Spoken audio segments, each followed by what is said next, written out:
Okay, now let's talk about second coming. Ang second coming po, that's the grandest day in history sa kasaysayan ng mundo. Papaliwanag ko po kung bakit. Opo, bakit grandest day? Sapagkat muling tumapak, no? Sa kalupaan ng kanyang creation ang manlilikha nito, ang Panginoong Hesukristo. Ito'y hinulaan po sa Sekaraya 14. Kita naman po natin na ang kanya pong pagbabalik ay may kasamang mga laksa-laksang hukbo. Sino yung laksa-laksang hukbo na yaon? Walang iba kundi tayong mga born-again Christians, believers niya. Okay? Magugulantang ang Antikristo. Magugulantang ang false prophet. At lalo't higit, magugulantang yung mga nagpatatak ng 666. And, lalabanan pa nga nila si Jesus eh. Manda kayo! Lalaban tayo. Ang Panginoon naman, sabihin ni Jesus, okay, again. Piningahan niya sila at nangabuwal, nangamatay. No? Ang Panginoon ang tinatawag nating Logos, Berbo. No? Siya ang Word of God. Mababasa po yan sa John chapter 1 verse 1. Sa English muna. In the beginning was the Word, and the Word was with God, and the Word was God. Talon tayo ng 14. And the Word became flesh and dwelt among us. In English. Okay? In Tagalog naman po, sa pasimula pa ay ang Berbo. At ang Berbo ay sumasa Diyos, at ang Berbo ay Diyos. Naging tao ang Berbo, at nakipamayan sa atin. Sabi naman ng verse 14, ng 14. So ito po ang nagpapatunay na si Jesus ang Diyos na manlilikha, na lumikha ng buong sangkatauhan. Kaya kung may problema ka, may hinaharap ka sa kasalukuyang panahon nitong church age, tayong mga Kristiyano, huwag tayong matatakot sapagkat ang lumikha ng buong sanlibutan na si Jesucristo ay nakatira sa ating mga puso. Okay? The creator of the universe, the creator of human life, that's Jesus Christ, no? Nakatira sa ating mga puso. Ngayon, pagdating niya dito, ano bang purpose ng second coming? Siyempre, siya po ay maghahari ng 1,000 years dito po sa buong mundo. Okay? At ang kanyang tawag dito, kumbaga pinaka-capital, siyempre in Jerusalem. Okay? Doon po siya. Kumbaga, White House, no? Ang White House ngayon ang pinakasikat eh. So, pagdating nun, balik sa Jerusalem ang kasikatan sapagkat ang nandoon po ay hindi lang isang presidente o isang politiko. Yun ang Diyos. Siya ang Diyos, the God of gods, the God of the Milky Way, the God of the universe, the creator of the universe. Doon nakareside sa Jerusalem bilang headquarters. Okay? At pamamahalaan niya at pamumunuan ng 1,000 years ang buong mundo ng buong kapayapaan. Kalain niyo sa buong 1,000 years na yan. Ngayon, takot tayo sa mga aso. Pag masyadong maraming aso, natatakot tayo. Baka makagat tayo, baka magkarabis tayo, and all that. You know what? During that time, ang mga bata po ay hahawak ng mga ahas. During that time, mga bata po, katabi mga lions, no? Ang mga bata, may katabing mga tuta, maski kagat-kagatin sila, no problema, walang rabies, no? Dahil, yes, buong kapayapaan po at nakakulong si Satanas sa pit during the 1,000 year of the Lord Jesus Christ here on earth. Okay. So, ang 1,000 years na pagre-reign ni Jesus ay isa po sa kinasasabikan din natin mga mananampalataya. Okay? Siyempre, ang buong earth during that time, I believe, punong-puno ng kapayapaan at punong-puno ng magagandang bagay. No? At naniniwala po ako para po sa akin, ang perspektibo ko, makikita natin dito sa buong 1,000 years, ibabalik niya yung mga puno na pinutol, no? Magiging, kumbaga parang wow, talagang wonderland. Parang ganun ang dating. Kasi ngayon, puro tayo mga buildings, mga ganyan. Pero I believe sa millennial rin niya, puro tayo yung parang mga puno, mga ganyan, yung parang, hindi ba tuwan-tuwa tayo pag nakakita tayo sa mga page ng mga luma, yung mga nasa bukid, basta clean and green. I believe that's clean and green. 1,000 year niya mapayapa. Paradiso. Paraiso ang dating.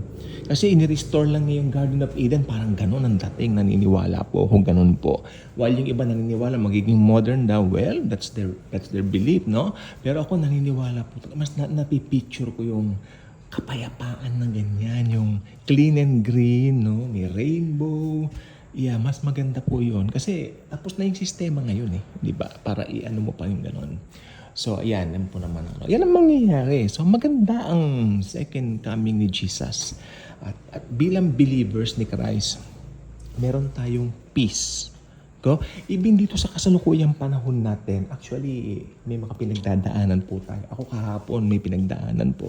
Hindi po maganda. Sa sobrang stress ko, natulog ako ng maaga. Maniwala po kayo sa akin. I slept, I think, 9:30, around that time. At gumising ako mga alas 5. At alam nyo, ang bait ng Lord sapagkat I feel good na paggising ko. Okay? Meron akong isang tiyahin, parang auntie na rin namin, no? Sabi niya, ako pag may problema ako, natutulog ako, tinatakasan ko. Sabi ko, wow, naintindihan ko po kayo, tita. Maganda. Tama naman yun, di ba? Kasi, di ba, kung may stress ka, magkakasakit ka, sabi niya, pag gising ko, I feel good, I feel better.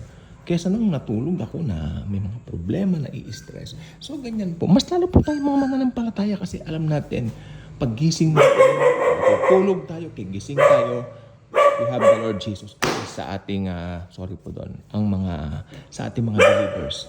Protected po tayo. Iniingatan tayo. So, ayan. Pero syempre, bago dumating si second coming, si rapture muna. At iyan po ang gusto kong sabihin ngayon. My heart is so sad doon sa nangyari sa Thailand, no? Yung sa bus na nasunog po ba yon o ano nangyari, no? Ngayon ko lang hapon nakita eh. So nalulungkot po ko. May teacher pa raw kayakap yung estudyante. So ang mga bata po ay walang kasalanan. So I believe nasa paradise sila ngayon. Nandun na sila sa third heaven kasama si Jesus Christ. Mahal ni Jesus ang mga bata. Okay? So yan. At yung Taal Volcano.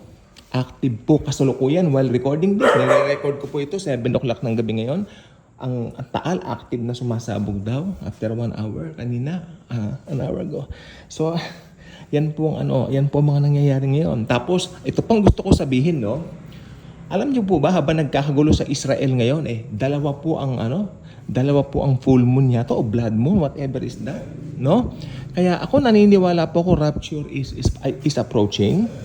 Not because of these signs, but because sa asal ng mga tao. I believe in that. Rapture is approaching.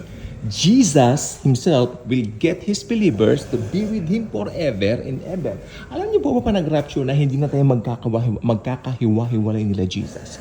Lagi na tayong all together. Together. Ayaw ko sanong kumain. Rick Astley.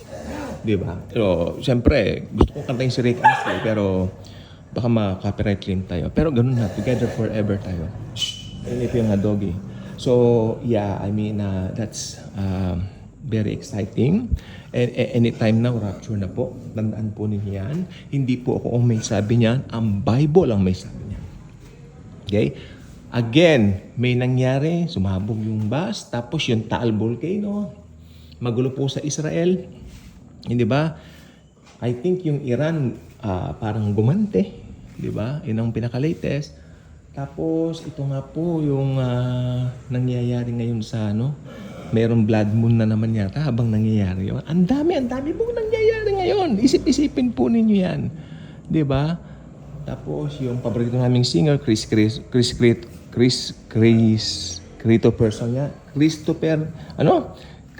Person. Okay, namatay na po siya, pumanaw na. Pero believer po yon. So, Chris Christopherson yata, no?